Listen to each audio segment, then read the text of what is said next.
Olha só, nós temos aí um campo sujo, né? Vocês conseguem identificar que tipo de bioma que é esse, pessoal? Qual que seria?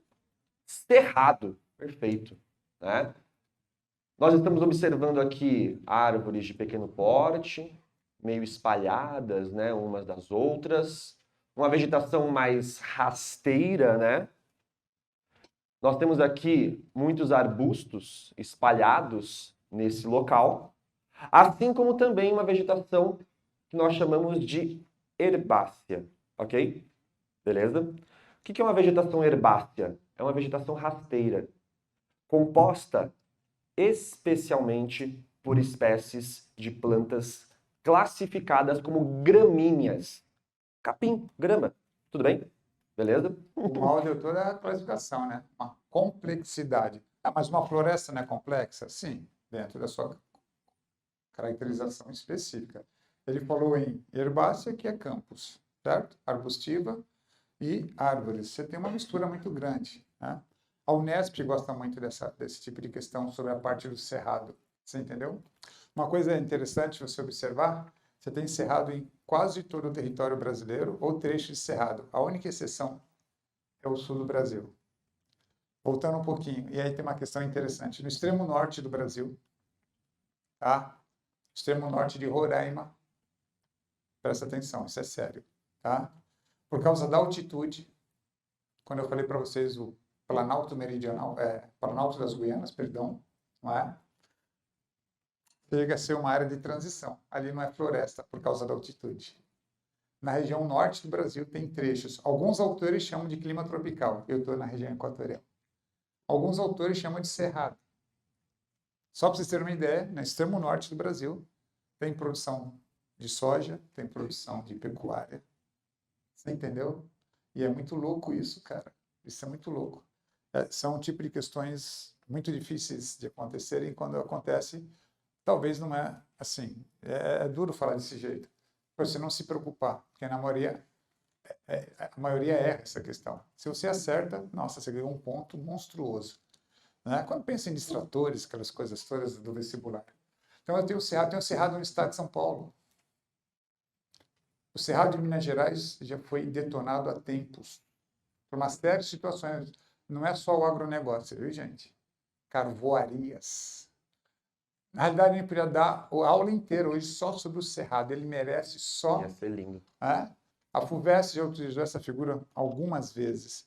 Ela é bem clássica. Ela é dessa figura e perguntou: o que você está vendo aí em termos de biomas? E pede para você, se for uma questão de segunda fase, para você caracterizar. Vamos caracterizar uma formação arbórea, estão vendo as árvores? Arbustiva, estão vendo os arbustos? Né? Aqui está misturado, e o Maurício falou sobre formação herbácea, que é de campos, correto? Árvores espaçadas umas das outras, com troncos tortos, né, retorcidos. Região de cerrado. Lembra a Amazônia? Higrófita. É isso mesmo? Cerrado é tropófita. O que é tropófita?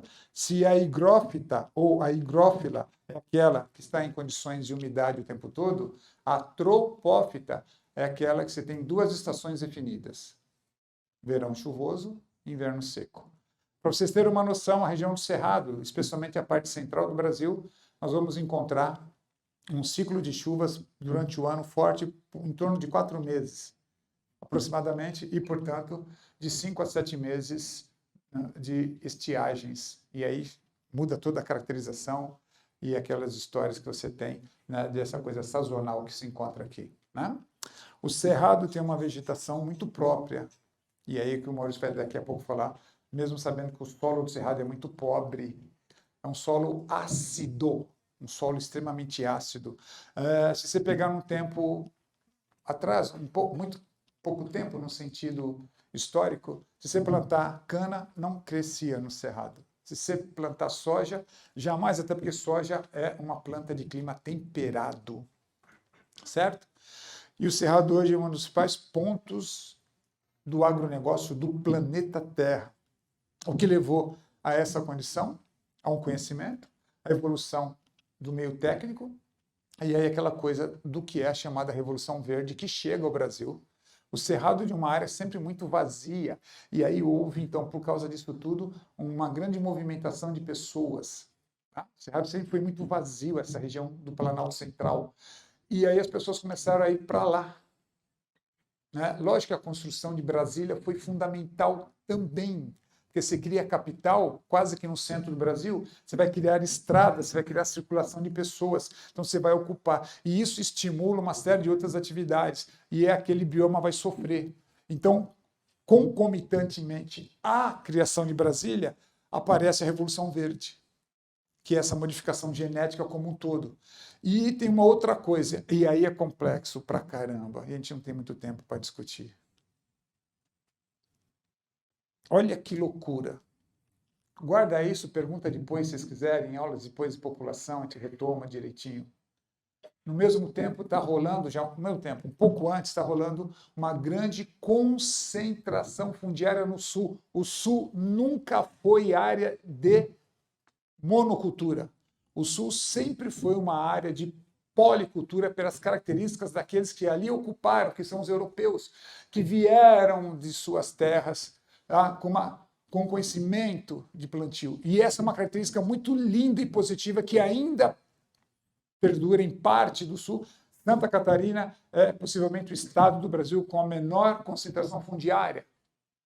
Mas aí a soja é implantada. Aí começa um projeto de que a soja, não sei se vocês ouviram isso, a soja poderia ser uma sequência do prato do brasileiro, que é o arroz e feijão, mas não foi implantado. Pode ver que nós não consumimos soja assim uma coisa frequente. Então começa uma concentração fundiária e os pequenos e médios produtores que não conseguem competir, eu estou generalizando para depois trabalhar isso forte com vocês em aulas futuras, tá? Ele não consegue, ele é empurrado pelas forças capitalistas. Aí o cara chama a família, vão sentar todo no terreiro, vão sentar, ó, precisamos ir embora. Para onde nós vamos? Ah, vamos para o Cerrado, são terras vazias, né? Aí alguém da família fala, mas pai, mãe, você não viu a aula de geografia? O Cerrado, o solo não é bom. Ele fala, mas aí nós temos um pouco de técnica para poder. E aí o que acontece? O cara vende uma propriedade de 500 hectares, 300, sei lá, e compra uma de 5.000 hectares. É como se ele vendesse a propriedade dele por um valor X e comprasse a outra, né, sei lá, ele vendeu por 20 bananas e comprou a outra por uma banana. E esse cara pratica um movimento, né, migratório chamado Frente Pioneira. Olha para onde eu quero seguir um pouco essa parte dessa aula. Por isso que o Cerrado porra, é muito louco, a gente fica perdido por causa do tempo. E dá uma ansiedade, nossa, a gente não pode passar isso para vocês. Você fala, caraca, professor, é muita coisa mesmo. E esse cara vai, e ele chega com a família dele. E é um reinício de vida muito difícil. E só uma lembrança, esses caras vão para outros lugares do Brasil. Vocês lembram de uma tal de Mapitoba? Mapitoba. Maranhão, Piauí, Tocantins, Bahia. São áreas de cerrado, que os sulistas vão há 50 anos atrás para lá. Também em função dessa transformação do espaço econômico, da implantação especialmente da soja no Paraná e no Rio Grande do Sul, com a evolução tá, do meio técnico e com o apoio do Estado, você começa a adquirir terras. E o curioso é que muitos desses que eram pequenos produtores se transformaram em grandes produtores. Você vai para a região do Centro-Oeste e depois para a Amazônia, você pega o sobrenome do cara, é um cara, muitos deles, né? Loiro, alto, né? Olhos azuis, com sobrenome cheio de consoantes. Então o cara não é originário dali. Aí vem a aula de população e fala, classifica qual é a região do Brasil a população mais cresce. É a região do Centro-Oeste com a Amazônia, porque você estuda o crescimento da população por dois fatores, ou o crescimento natural, que é o vegetativo, ou pelo processo de atração migratória. Bom, pessoal, então, pensando aqui nas características que o Marcon descreveu para vocês, falando que o solo do Cerrado é um solo ácido, ok? Esse solo, ele é pobre em nutrientes que são extremamente importantes para as plantas no geral, tudo bem? O que acontece é que esse solo, ele não apresenta grandes quantidades de cálcio e nem de magnésio. Tanto o cálcio como o magnésio são macronutrientes, ou seja, são muito utilizados pelas plantas. Para quê? Por exemplo, o magnésio. Para que o magnésio é usado? Para que ele serve? Por que a planta precisa de muito magnésio para sobreviver? Porque o magnésio ele vai ser usado na produção de uma molécula chamada clorofila. Já ouviram falar da clorofila? Sim? A clorofila ela é uma molécula extremamente importante para as plantas, porque é ela que vai absorver a energia da luz para fazer um processo chamado fotossíntese. Então, se eu tenho um solo pobre em magnésio, como é que as plantas que vivem no cerrado sobrevivem a essas condições? Porque elas apresentam raízes, o quê? Profundas. Essa é uma característica extremamente importante da vegetação do cerrado. Tanto que, Marcon, a gente pode até chamar o cerrado de uma floresta invertida, né? Por conta das raízes extremamente profundas quando elas estão ali no interior do solo. Algumas raízes alcançam até mesmo 20 metros de profundidade, podendo alcançar reservas subterrâneas de água para conseguir se nutrir. Faz sentido para vocês? Tudo bem? Beleza? Nós temos aqui também esse solo rico em alumínio, o que dificulta bastante a absorção de nutrientes desse solo. Por isso que se eu pegar uma plantinha qualquer, de qualquer outro ambiente, e colocar no cerrado, ela vai conseguir sobreviver? Não. As condições ambientais não vão permitir isso. E como é que a gente consegue colocar soja no cerrado? Como o Marcon comentou. Houve um investimento. Houve uma correção desse solo. Aproveitando, qual o nome do solo? Fundo? Latossolo. Você viu quantos metros o Maurício falou? Até 20 metros de profundidade, né? O solo do cerrado é naturalmente lixiviado. Lembra de lixiviação? Processo natural que com o desmatamento você acelera. A presença de alumínio, veja, o Maurício não é obrigado a falar isso em biologia, e o pessoal de biologia possivelmente, não sei se vai cobrar nessa área.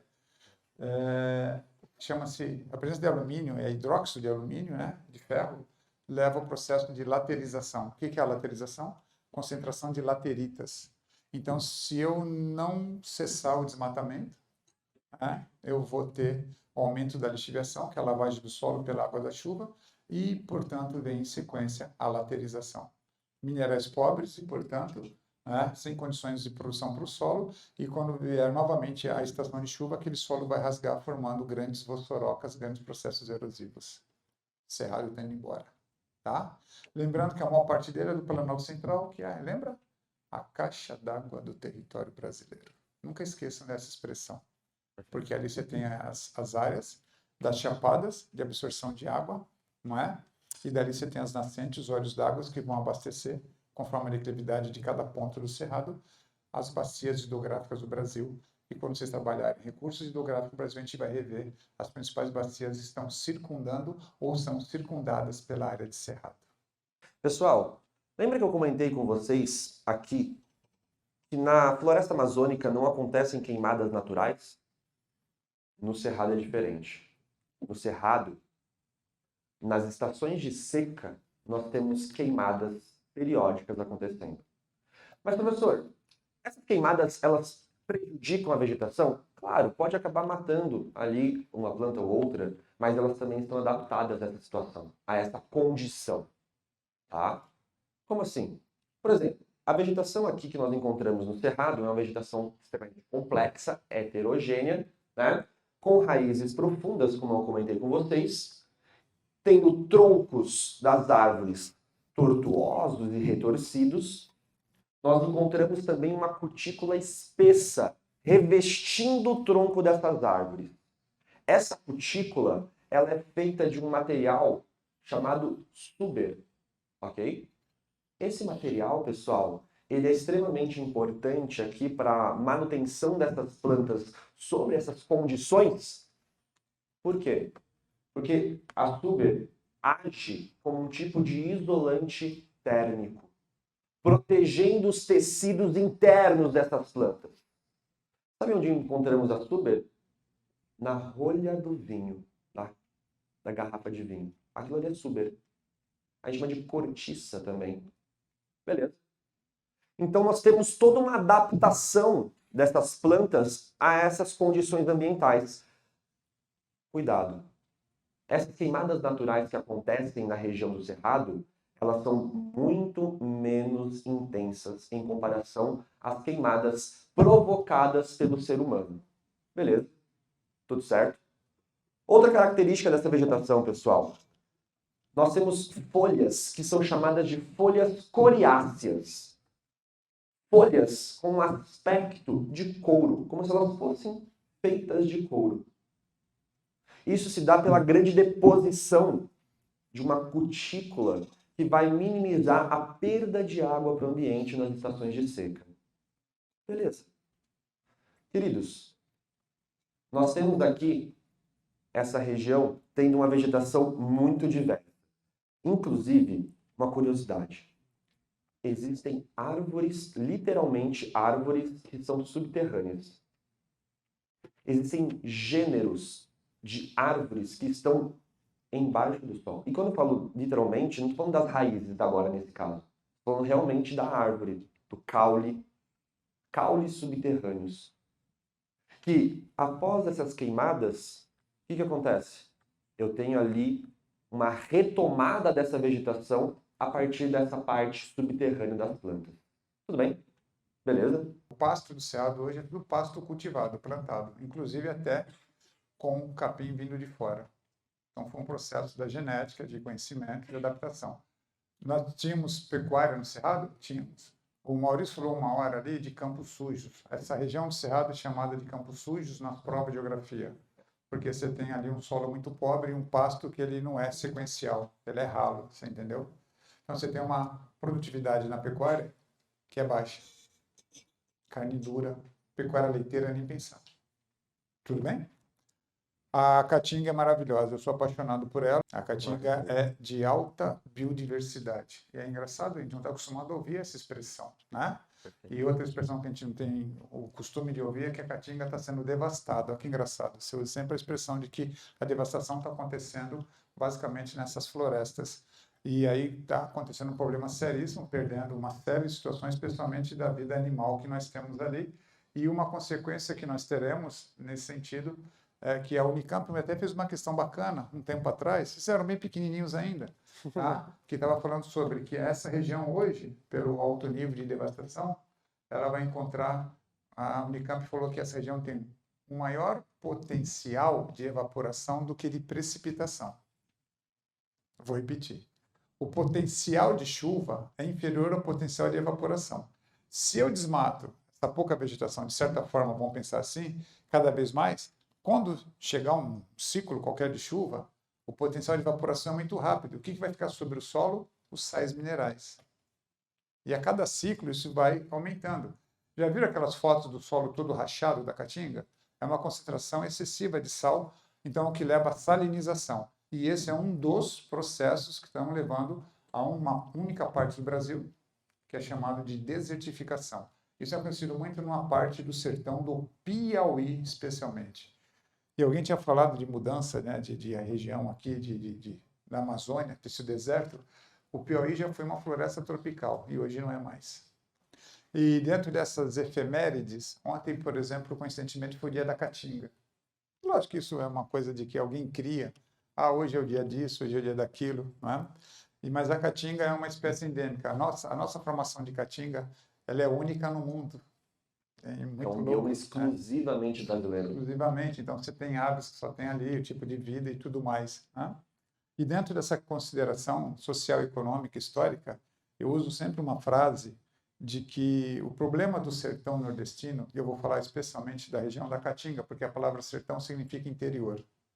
Por exemplo, né, quando você vai estudar Guimarães Rosa, você vai estudar sertão de Minas. Sertão é interior. Sertão não é sinônimo de clima semiárido, por favor. Tá? Então, o que acontece nesse sentido? Nessa região que você tem aí da Caatinga, você tem nessa forma de exploração que acontece, né? Essa vida está indo embora. Então, a gente não tem essa ideia por quê. E aí, quando entra em situações históricas, a gente vê as pessoas migrando. A maior parte dos migrantes, quando se pega a evolução da indústria no estado de São Paulo, por exemplo, tá? Não é o pessoal que veio literalmente do sertão. O pessoal primeiro migra internamente para depois ir para o litoral, para depois vir para cá. Não estou falando que isso é 100%, mas a maior parte, tá? Vidas Secas destaca isso. Deixo isso bem claro para vocês. Então, nós podemos afirmar para vocês que o problema do sertão nordestino não é a seca, é a cerca. Aí você usa essa metáfora, porque se eu colocar uma cerca aqui e investir em vocês todos, e aqui é a mesma região, e deixar vocês a ver navios, né? E é o mesmo processo geográfico, aqui não vai evoluir e aqui vai evoluir. Tá? Nós temos dentro do sertão nordestino, na região de Caatinga, uma das maiores produções de frutas do mundo, que é o Vale do São Francisco, por causa da inserção da tecnologia, por causa da inserção do conhecimento. Os produtores de vinho do sul foram parar no Nordeste, tá? Então é um negócio muito louco. Nós temos uvas que são típicas de clima temperado, produzida no sertão nordestino. Isso é muito lindo, tá? Da região de Petrolina e Juazeiro. Então, você tem uvas comestíveis e uvas viníferas. Nós temos a produção ali, aquela manga gostosa que você consome, né? Na sua maior parte ela veio do Nordeste dessa região. O melão que você consome, boa parte da melancia, o abacaxi, entre outras. Né? E ali, se chover, entre aspas, atrapalha, porque a irrigação ela é totalmente controlada e de forma adequada. Você vê? Então, o problema não é a seca. Tanto É a que... forma como isso é conduzido. Perdão, Marcon. Pois não. Mas uma coisa bem curiosa sobre a caatinga, pessoal, é que essa palavra caatinga vem do tupi, né? Que significa mata branca. Só que quando chove, ela fica verdinha. Mostra lá pra galera. Né? Tá vendo só? E que bom. Né? O ano passado choveu e esse ano está chovendo de novo. Isso é muito bom. Né? Para quem vive do cultivo, né, familiar, da criação de cabras, que é um animal adaptado à região, entre outras. Isso é muito importante, porque nós temos organismos federais para a região, desde sempre, e que não atuam como deveriam atuar. Mas vamos continuar um pouco na classificação. Olha lá. Certeza. Baixo índice pluviométrico, clima semiárido, estações de seca prolongada. Vamos lá? Né? Vegetação. Características dela, xerófita, portanto, né? Caducifólia, as folhas caem no período da seca, né? Veja só. E você pode ver ali que as folhas modificadas em espinhos. Aí o Maurício vai explicar isso para vocês, tá? De uma forma interessante. Só uma lembrança, já que ele está falando de parênquima aquífero, né? O que você quer? Isso aqui é eu meu. vou usar como material pedagógico. Questão só para terminar. Não é com vegetação. Mas sabia que debaixo da região do sertão nordestino tem um aquífero importante? Chama aquífero da Gurgueia. Nunca caiu no vestibular nós. Sempre cai para nós ou o aquífero Guarani ou o aquífero da Amazônia. Debaixo do Piauí, debaixo daquela região do sertão, tem um aquífero, Gurgueia. Então o problema não é a seca. Agora, um aquífero tem uma profundidade muito grande. Por que não tira a água do aquífero? Porque se você tirar a água do aquífero, você acaba com o quê? Sabe qual é a expressão? Indústria da seca. Olha a metáfora. Indústria da seca. Espera aí, como a indústria da seca? É importante para muitos governantes, né? De tempos atrás até hoje, não importa se governadores, prefeitos e tudo mais, né? Que se mantém essa relação de não chegada de benefícios à população para que eles sejam beneficiados por isso. Vou dar um exemplo. Quando a seca é muito grande e ela é cíclica, ela é uma seca cíclica, e às vezes você tem um período de determinado ponto da região de mais de 2 anos, né? A população sofre com isso. Que esses caras aprenderam desde o período de Dom Pedro II. O governo manda dinheiro para essa região. O dinheiro vai e ele não é aplicado nos setores que deveriam. Porque um dia, Dom Pedro II, passeando pelo sertão nordestino, ele estava do lado do São Francisco. E ele falou assim, mas tanta água, por que a população sofre? E Dom Pedro II pegou, segundo reza a lenda, e falou: por que a gente não pega e cria, né, o desvio da água desse rio? Ele não falou transposição. Olha que loucura. Olha que loucura. Mas ele foi o primeiro a pensar na transposição das águas do São Francisco.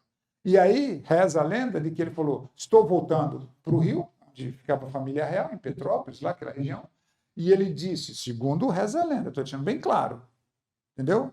Que ele disse o seguinte, tá? Nem que eu tenha que vender as joias da coroa, nós vamos combater a seca. Não vendeu as joias da coroa e nunca coloca na prova que vai se combater a seca. A seca se combate. Você vai combater os efeitos da seca, porque a seca é um processo natural.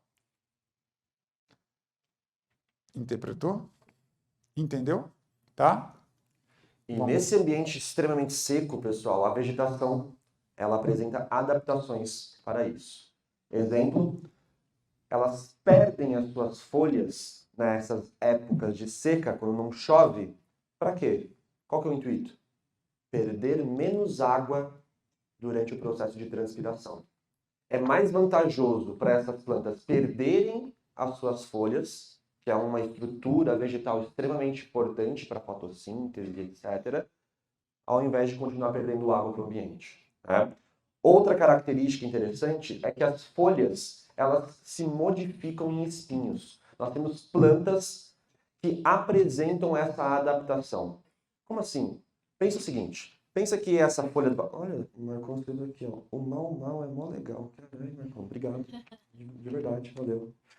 O que acontece é o seguinte, pessoal. Pensa que essa folha de papel, ela é uma folha de uma árvore, tudo bem? De uma planta. Com o tempo, o que foi acontecendo? Foram sendo selecionadas plantas que apresentam uma menor superfície foliar. Essas folhas começaram a sofrer dobras. Mais ou menos assim. Formando um tipo de canudinho, que a gente chama hoje de espinhos. E por que os espinhos são vantajosos? Nós temos menos água sendo perdida para o ambiente. E além disso, também uma defesa contra animais herbívoros. Ok, beleza. Outra característica importante. Nessas regiões, nós encontramos muitos cactos, cactáceas, plantas extremamente adaptadas ao ambiente seco e que conseguem acumular água nos seus tecidos. O tecido vegetal que acumula água nessas plantas é conhecido como parênquima aquífero, ok? Beleza? Caiu aí em provas recentemente também, né? Então é extremamente importante lembrar dessas características da vegetação que nós encontramos na Caatinga. Ok.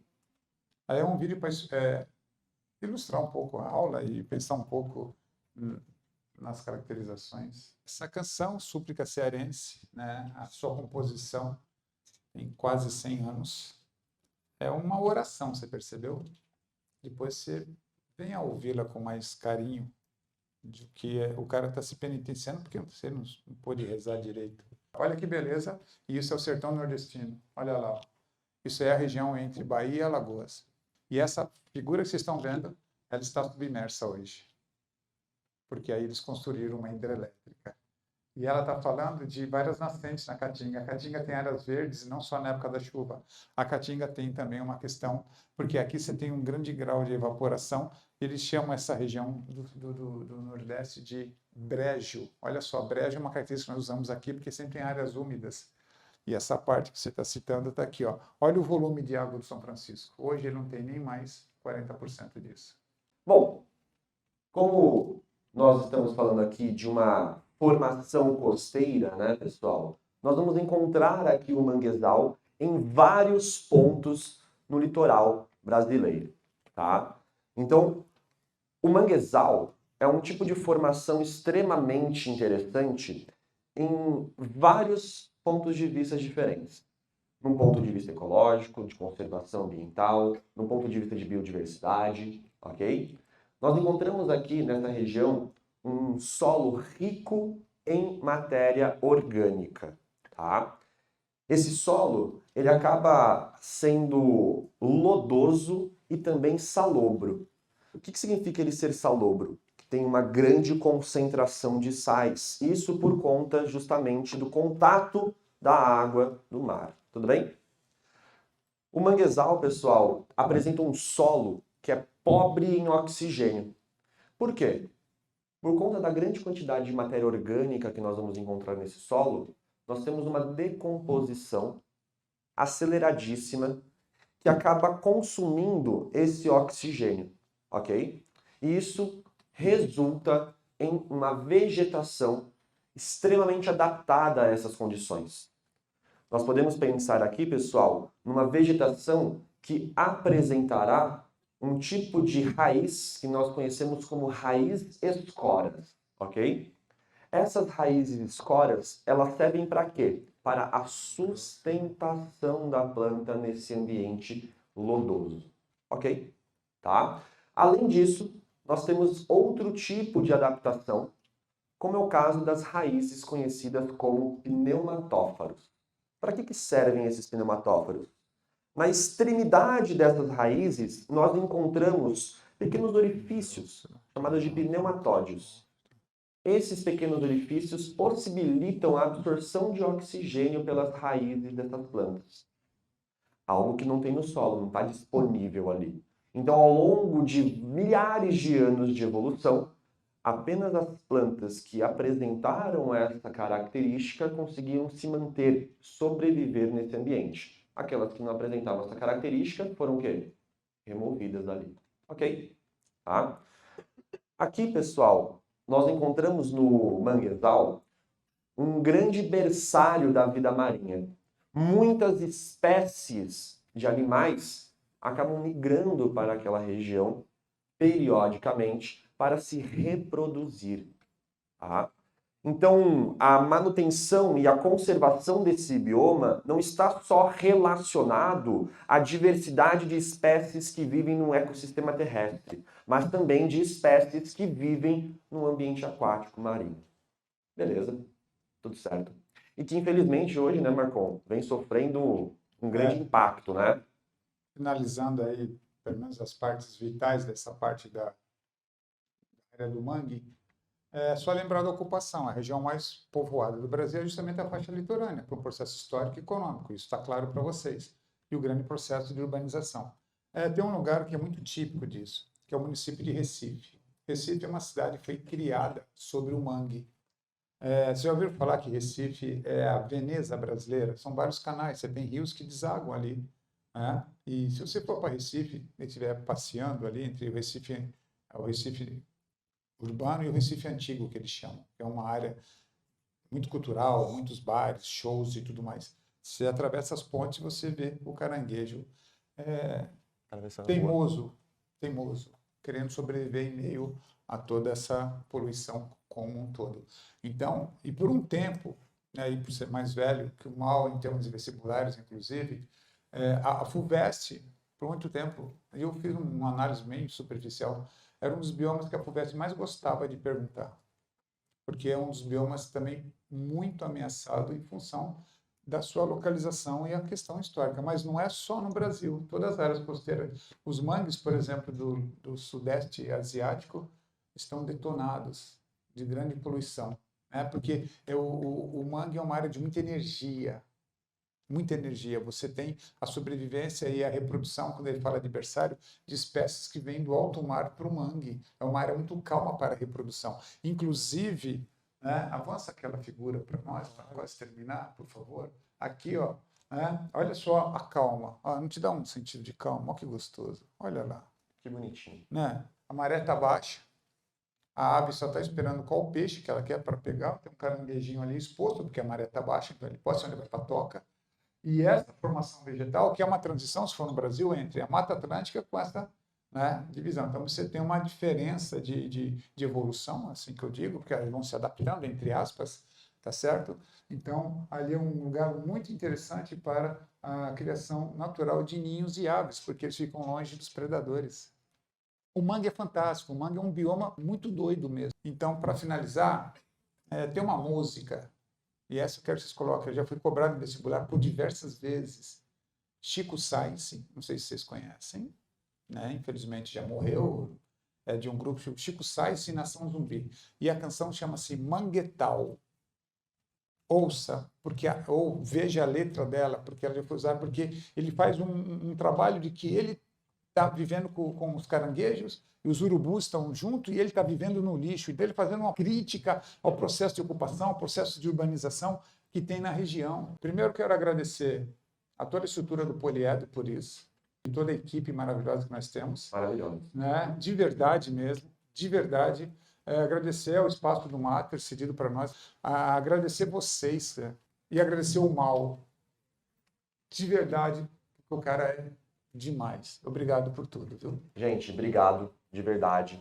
Mas eu também gostaria de agradecer a vocês pessoalmente. Muito obrigado pela confiança de vocês, pela presença de vocês aqui, por acreditarem, tudo bem? E também pela garra que vocês tiveram aí de enfrentar essas 3 horas falando sobre biomas, né? De verdade, muito obrigado mesmo. E com certeza isso trará para vocês bons frutos aí posteriormente, beleza? Qualquer dúvida que vocês tiverem sobre a nossa aula de hoje, nós estamos à disposição, seja no colégio, seja no cursinho. Estamos aí. Fechou? Obrigado, obrigado, obrigado. Beijo, beijo, beijo.